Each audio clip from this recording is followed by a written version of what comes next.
Mohtar Kusumaaja lahir di Jakarta pada tanggal 17 Februari 1929 dari pasangan R. Taslim Kusumaatmadja yang berasal dari Mangunraja, Tasikmalaya, dan ibunya yang bernama Sulmini yang berasal dari Cilimus, Kuningan. Pendidikan dasar, menengah, dan atas ditempuh dan diselesaikan di Jakarta di lembaga pendidikan yang dikelola oleh Sultan Takdir Sahabana. Mohtar kemudian menamatkan sarjana hukum dengan spesialisasi hukum internasional dari Fakultas Hukum Universitas Indonesia pada tahun 1955. Ia kemudian meraih Master of Laws dari Yale University Law School Amerika Serikat tahun 1956. Semenjak tahun 1956, ia bekerja sebagai seorang dosen di Fakultas Hukum Universitas Padjadjaran.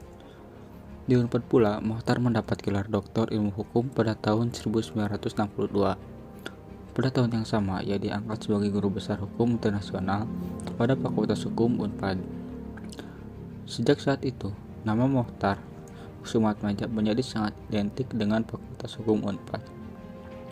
Sebagai dekan, Mohtar memberikan banyak kontribusi bagi perkembangan Fakultas Hukum Unpad.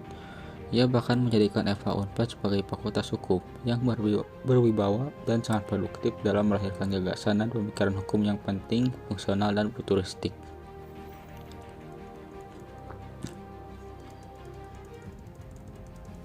Kepakaran Mohtar dalam hukum internasional bukan saja diakui kalangan intelektual hukum di Indonesia, bahkan juga di kalangan awam.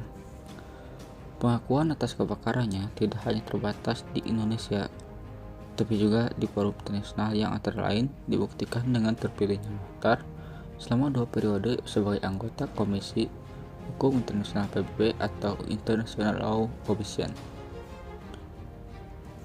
Salah satu kiprah besar beliau adalah ketika mendeklarasikan mengenai konsep wawasan Nusantara dan hukum laut Indonesia. Wawasan Nusantara adalah wawasan kesatuan bangsa dan negara Indonesia yang meliputi segala bidang kehidupan. Wawasan Nusantara didasarkan kepada konsepsi kewilayahan nasional atau yang dikenal dengan konsep Nusantara.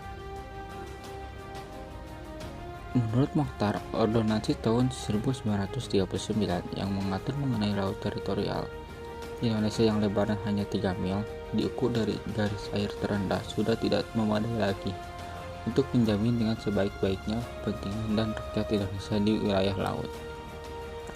Kepulauan Indonesia itu merupakan suatu kesatuan, dan bahwa lautan di antara pulau-pulau kita itu merupakan bagian yang integral dari bagian barat dari bagian darat pulau-pulau Indonesia. Perkataan tanah air dalam bahasa Indonesia cukup menjadi bukti bahwa pendirian itu secara sadar ataupun tidak sudah berasal pada pikiran rakyat kita.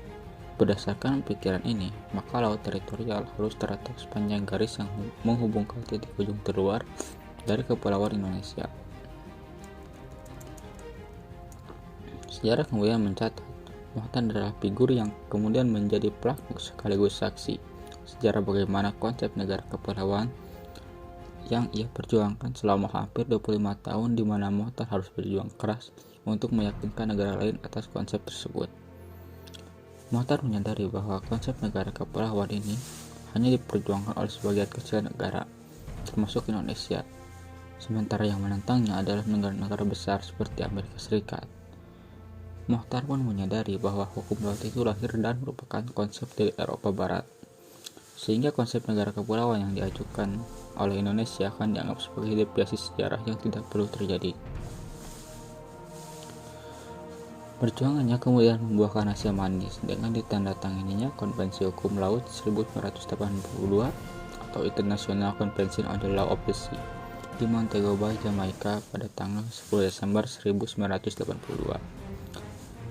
Dalam pertemuan tersebut dihasilkan bahwa konsep negara kepulauan yang diperjuangkan oleh Mohtar selama 25 tahun diakui, dan Indonesia telah meratifikasinya melalui Undang-Undang Nomor 17 Tahun 1985. Diakuinya Indonesia sebagai negara kepulauan menjadikan Indonesia sebagai negara dengan garis pantai terpanjang di dunia. Luas wilayah perairan Indonesia bertambah yang diperoleh tanpa peperangan fisik atau militer. melainkan dengan perang konsep, dan Indonesia memenangkan perang tersebut dengan Mokhtar sebagai komandannya. Adanya pengakuan penuh atas kedaulatan negara kepulauan khususnya Indonesia, maka akan terjaminnya keamanan dan integritas nasional. Hal ini dikarenakan yang selama ini kapal-kapal asing dengan bebasnya masuk ke dalam perairan Indonesia sekarang tidak bisa lagi, kecuali telah meminta izin atau sudah memiliki perjanjian dengan pemerintah Indonesia. Di kawasan itu, negara memiliki kedaulatan penuh, sama seperti kedaulatan di negara di daratan. Pada prinsipnya, tidak ada hak lintas damai di kawasan ini kecuali kawasan perairan pedalaman yang terbentuk karena penarikan garis dasar lurus. Gagasan tersebut kemudian menjadi dasar dalam menetapkan batas laut teritorial, batas darat, dan batas landas kontinen Indonesia. Karena gagasan itulah, Mokhtar akhirnya dijuluki sebagai Bapak Hukum Laut Indonesia. Berbagai jasa dan kontribusi yang telah ditorehkan olehnya, maka lembaga Universitas Padjadjaran mengajukan sosoknya untuk menjadi pahlawan nasional. Hal tersebut bukan tanpa alasan, mengingat kontribusinya terhadap bangsa dan negara amatlah besar. Mokhtar Kusumaatmadja wafat pada 6 Juni 2021 di Jakarta di usianya yang ke-92 tahun. Kepergiannya meninggalkan beragam jasa dan manfaat yang kita rasakan hingga hari ini.